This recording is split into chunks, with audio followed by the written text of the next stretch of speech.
اعوذ باللہ من الشیطان الرجیم، بسم اللہ الرحمن الرحیم، الحمد للہ رب العالمین، والصلاة والسلام علی سید المرسلین وخاتم النبیین، اما بعد۔ صحیح مسلم باب اسلام، حج اور ہجرت سے اگلے گناہوں کا معاف ہو جانا۔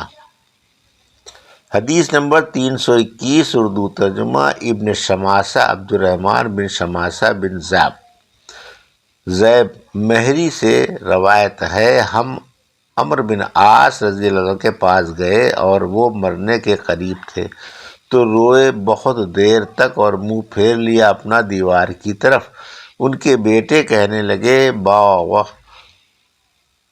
بابا تم کیوں روتے ہو؟ تم کو کیا رسول اللہ صلی اللہ علیہ وسلم نے یہ خوشخبری نہیں دی؟ تب انہوں نے اپنا منہ سامنے کیا اور کہا کہ سب باتوں میں افضل ہم سمجھتے ہیں اس بات کی گواہی دینے کو کہ کوئی سچا معبود نہیں سوائے خدا کے اور محمد صلی اللہ علیہ وسلم اس کے بھیجے ہوئے ہیں، اور میرے اوپر 3 حال گزرے ہیں۔ ایک حال یہ تھا جو میں نے اپنے کو دیکھا کہ رسول اللہ صلی اللہ علیہ وسلم سے زیادہ میں کسی کو برا نہیں جانتا تھا، اور مجھے آرزو تھی کہ کسی طرح میں قابو پاؤں اور آپ کو قتل کروں، معاذ اللہ۔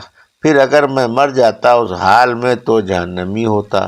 دوسرا حال یہ تھا کہ اللہ نے اسلام کی محبت میرے دل میں ڈال دی اور میں رسول اللہ صلی اللہ علیہ وسلم کے پاس آیا۔ میں نے کہا اپنا دائنا ہاتھ بڑھائیے تاکہ میں بیعت کروں آپ سے۔ آپ نے اپنا ہاتھ بڑھایا، میں نے اس وقت اپنا ہاتھ کھینچ لیا۔ رسول اللہ صلی اللہ علیہ وسلم نے فرمایا، کیا ہوا تجھ کو اے عمر؟ میں نے کہا میں شرط کرنا چاہتا ہوں۔ آپ نے فرمایا، کیا شرط؟ میں نے کہا یہ شرط کہ میرے گناہ معاف ہوں جو اب تک کیے ہیں۔ آپ نے فرمایا، اے عمر تو نہیں جانتا کہ اسلام گرا دیتا ہے پیشتر کے گناہوں کو، اسی طرح حج گرا دیتا ہے پیشتر کے گناہوں کو۔ پھر رسول اللہ صلی اللہ علیہ وسلم سے زیادہ مجھ کو کسی کی محبت نہ تھی اور نہ میری نگاہ میں آپ سے زیادہ کسی کی شان تھی، اور میں آنکھ بھر کر آپ کو نہ دیکھ سکتا تھا آپ کے جلال کی وجہ سے، اور اگر کوئی مجھ سے آپ کی صورت کو پوچھے تو میں بیان نہیں کر سکتا کیونکہ میں آنکھ بھر کر آپ کو دیکھ نہیں سکتا تھا، اور اگر میں مر جاتا اس حال میں تو امید تھی کہ جنتی ہوتا۔ بعد اس کے چند اور چیزوں میں ہم کو پھنسنا پڑا، میں نہیں جانتا میرا کیا حال ہوگا ان کی وجہ سے۔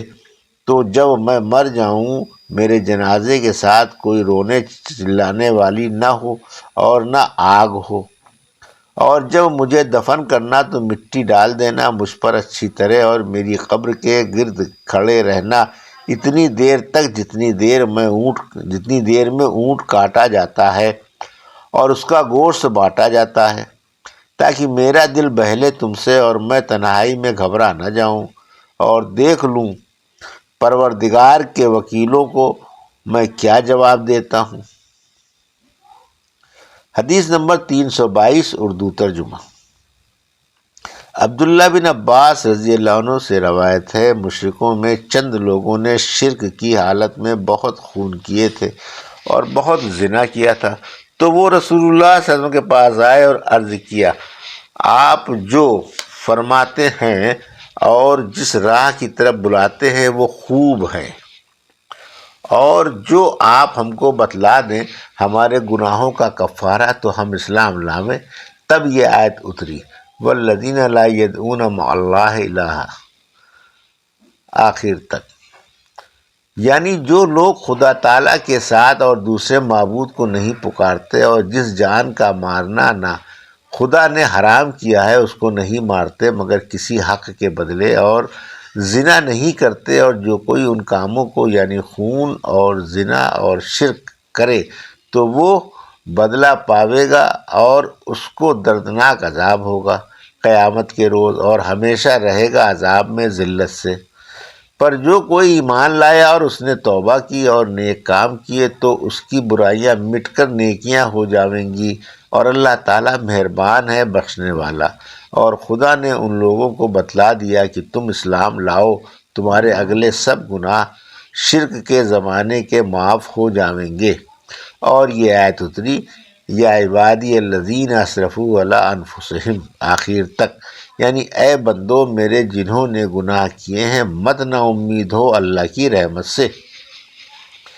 باب کافر اگر کفر کی حالت میں نیک کام کرے پھر مسلمان ہو جاوے۔ حدیث نمبر 323 اردو ترجمہ حکیم بن حزام رضی اللہ عنہ نے رسول اللہ صلی اللہ علیہ وسلم سے عرض کیا، کیا آپ سمجھتے ہیں جاہلیت کے زمانے میں جو میں نے عبادت کے کام کیے، یعنی نیک سمجھ کر گناہ سے نکلنے کے لیے، ان کا کچھ ثواب مجھ کو ملے گا؟ یعنی کفر کے زمانے کے نیک کام بیکار تو نہ جائیں گے؟ آپ نے فرمایا، تو اسلام لایا اگلی ان سب نیکیوں پر جو کر چکا ہے۔ حدیث نمبر 324 اردو ترجمہ حکیم بن حزام رضی اللہ عنہ سے روایت ہے، انہوں نے کہا رسول اللہ صلی اللہ علیہ وسلم سے، یا رسول اللہ آپ کیا سمجھتے ہیں جو نیک کام میں نے جاہلیت کے زمانے میں کیے ہیں، جیسے صدقہ یا غلام کا آزاد کرنا یا ناتا ملانا، ان کا ثواب مجھ کو ہوگا؟ آپ نے فرمایا، تو اسلام لایا اسی نیکی پر جو پہلے کر چکا ہے، یعنی وہ نیکی قائم ہے، اب اس پر اسلام زیادہ ہوا۔ حدیث نمبر 325 اردو ترجمہ حکیم بن حزام رضی اللہ عنہ نے کہا، یا رسول اللہ کئی کام ہیں جن کو میں جاہلیت کے زمانے میں کیا کرتا تھا۔ حشام نے کہا، یعنی نیک کام؟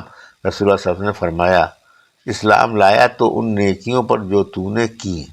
میں نے کہا، یا رسول اللہ تو قسم خدا کی پھر جتنے نیک کام میں نے جاہلیت کے زمانے میں کیے ہیں ان میں سے کوئی نہ چھوڑوں گا، ان سب کو اتنا ہی اسلام کی حالت میں بجا لاؤں گا تاکہ جاہلیت کا زمانہ اسلام سے بڑھ کر نہ رہے نیکیوں کی کثرت میں۔ حدیث نمبر 326 اردو ترجمہ عروہ بن زبیر سے روایت ہے، حکیم بن حزام رضی اللہ عنہ نے جاہلیت کے زمانے میں 100 غلام آزاد کیے تھے اور 100 اونٹ سواری کے لیے خدا کی راہ میں دیے تھے۔ پھر انہوں نے اسلام کی حالت میں بھی 100 غلام آزاد کیے اور 100 اونٹ خدا کی راہ میں سواری کے لیے دیے۔ بعد اس کے رسول اللہ صلی اللہ علیہ وسلم کے پاس آئے، پھر بیان کیا حدیث کو اسی طرح جیسے اوپر گزری ہے۔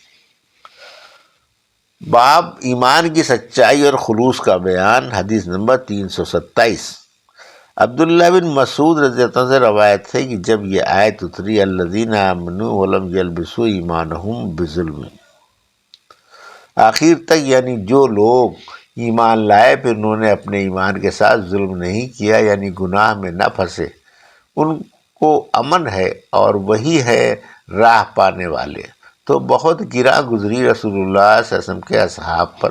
انہوں نے کہا، یا رسول اللہ ہم میں سے کون سا ایسا ہے جو ظلم نہیں کرتا اپنے نفس پر، یعنی گناہ نہیں کرتا؟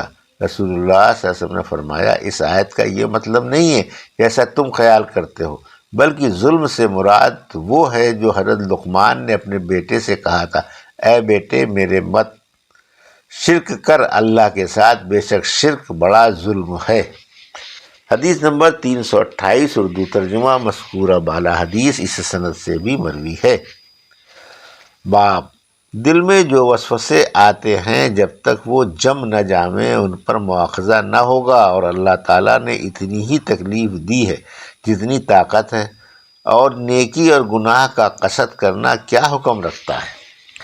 حدیث نمبر 329 ابو ہریرہ اردو ترجمہ ابو ہریرہ رضی اللہ عنہ سے روایت ہے، جب رسول اللہ صلی اللہ علیہ وسلم پر یہ آیت اتری للہ ما فی السماوات و ما فی الارض ان تبدوا ما فی انفسکم آخر تک، یعنی اللہ ہی کا ہے جو کچھ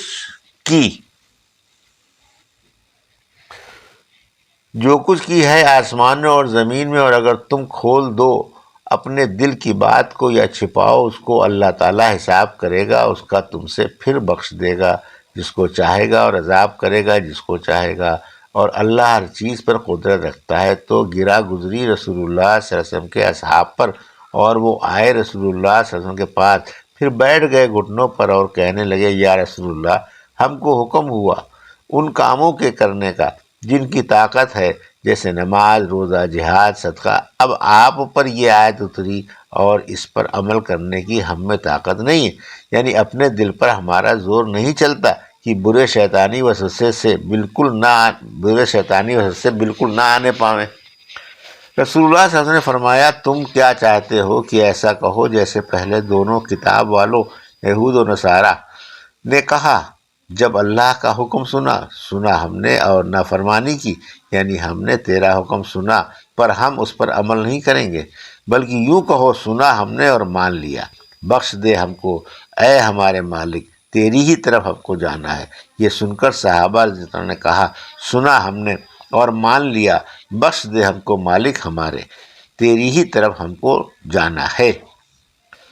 جب لوگوں نے یہ کہا اور اپنی زبانوں سے نکالا، اس کے بعد یہ آیت اتری، آمن الرسول بما انزل الیہ من ربہ والمؤمنون، آخر تک، یعنی ایمان لایا رسول صلی اللہ علیہ وسلم اس پر جو اترا اس کی طرف اس کے مالک کے پاس سے، اور ایمان لائے مومن بھی سب ایمان لائے اللہ پر اور اس کے فرشتوں پر، اس کی کتابوں پر اور اس کے رسولوں پر۔ ہم ایسا نہیں کرتے کہ ایک رسول کو مانے اور ایک کو نہ مانے، جیسے یہود و نصارہ نے کیا۔ اور کہا انہوں نے، ہم نے سنا اور مان لیا، بخش دے ہم کو اے ہمارے مالک، تیرے ہی پاس ہم کو جانا ہے۔ جب انہوں نے ایسا کیا تو اللہ تعالیٰ نے اپنے فضل و کرم سے اس آیت کو وَإِن تُبْدُوا مَا فِي أَنفُسِكُمْ کو منسوخ کر دیا اور یہ آیت اتاری، اللہ کسی کو تکلیف نہیں دیتا مگر اس کی طاقت کے موافق۔ ہر کسی کو اسی کی نیکیاں کام آئیں گی اور اس پر اس کی برائیوں کا بوجھ ہوگا۔ اے مالک ہمارے، مت پکڑ ہم کو اگر ہم بھول جائیں یا چوک جائیں۔ مالک نے فرمایا، اچھا اے مالک ہمارے، مت لاد ہم پر ایسا بوجھ جیسے لادا تھا تو نے اگلوں پر، یہودوں پر، اور پھر ان سے نہ ہو سکا، انہوں نے نافرمانی کی۔ مالک نے فرمایا، اچھا، اور معاف کر دے ہماری خطائیں اور بخش دے ہم کو اور رحم کر ہم پر، تو ہمارا مالک ہے، مدد کر ہماری ان لوگوں پر جو کافر ہیں۔ پروردگار نے فرمایا، اچھا۔